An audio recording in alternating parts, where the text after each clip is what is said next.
Mike Briggs is our cattle market analyst this week.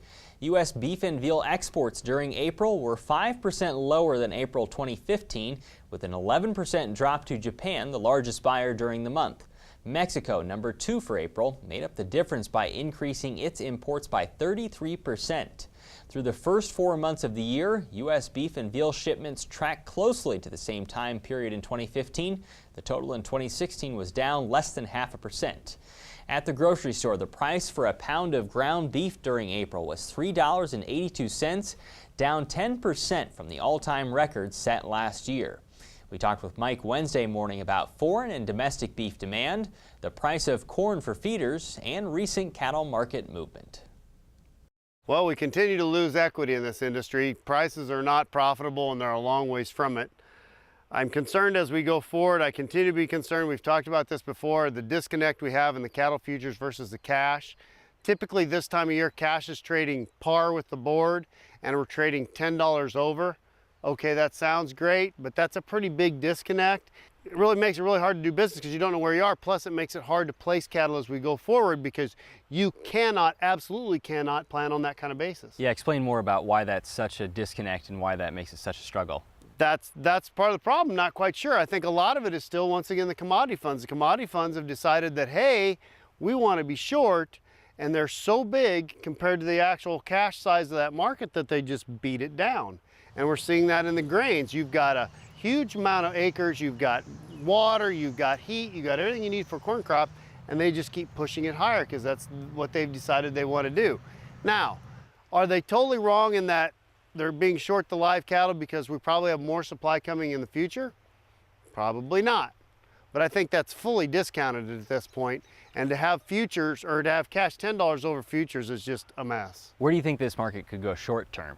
Short term, I'd like to think we could go higher because we've got production under last year, we've got carcass weights under last year, so there's not as much beef going into beautiful beef demand time. We had a pretty good Memorial Day season, we've got Father's Day coming up, so I think you could keep working this thing higher. The other thing that helps you with that is packers are making a lot of money, so they want to process cattle, so they're going to want to buy cattle, but that future's just going, it's down again today. The future constantly going down just demoralizes the cattle feeder, and the packer takes advantage of that, just keeps beating us down, and we're already losing equity, so it's not a real pretty picture right now. How would you describe your feelings long term about the market? I think long term, everything's going to slide because you've got more supply of feeder cattle, and I think that's going to be really, you know, we've talked about this before. The ranchers had the nice, clean, shiny end of the stick for quite a while, and I think he's going to get his turn holding the dirty end of the stick for a while. It's going to be tough on him. From a feeding standpoint, I think that's going to allow us to get margins because we're going to buy feeder cattle cheaper. It's going to ultimately help the consumer, provided the retailer gets himself in line, because I still have a little problem with him and him still having prices similar to last year when the price is so dramatically lower. But I think you'll have demand coming back too. So I think for everybody except the rancher, I think there's light at the end of the tunnel, but right now it's pretty ugly. Let's talk about domestic demand. What's the environment look like? We had a really good Memorial Day. I think we're going to have a good Father's Day. You've seen beef prices come down, not anywhere near what they should have come down, but you've seen prices come down.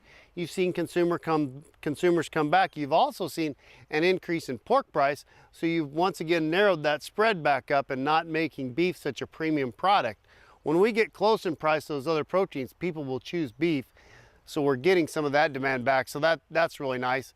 And I think we could have a good little run here if the futures market just quits demoralizing everyone. You think, though, there's room for prices to come down a little bit more in the grocery store?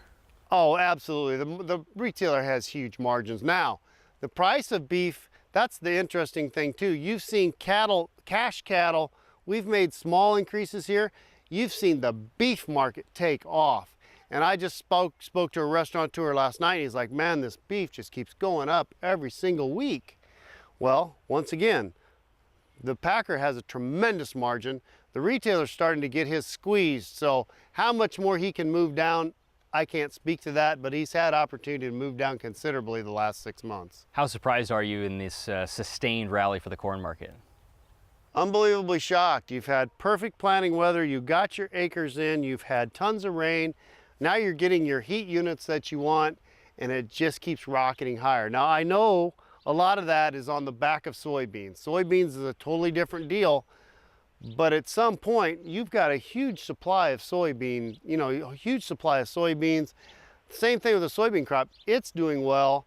At some point, I think this thing's got to fall off the table, but if the funds want to drive it higher until they decide it's time to stop, I'm afraid it's just going to keep going. What could be the impact to high corn prices and cattle supply overall weights? Great question. You're going to have a lot of things going on there. Your cost of gain, your spread we've had, is going to narrow up dramatically because you've had prices come down and now you've had cost of gains go up.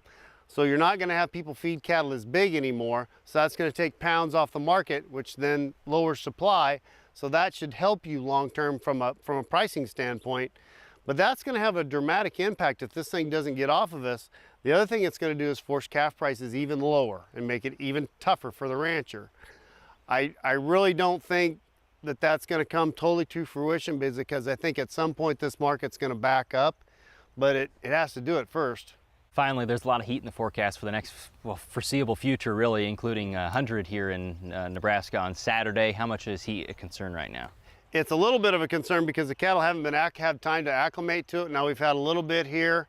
The nice thing is the lots have dried up, so they're not wallowing in mud with it too. So long as we have some breeze, I think we'll be fine. Now we are hooking up our sprinklers today in fear of what's coming, because it looks like where you get in trouble is on those days when it's really hot and you don't have any air movement. Earlier in the week, they said we were going to have a good breeze. Now they're kind of taking that away. So if we get up in those 9,500 degrees with the humidity and no wind, there's going to be some cattle losses again, and then that's more distress for the cattle feeder.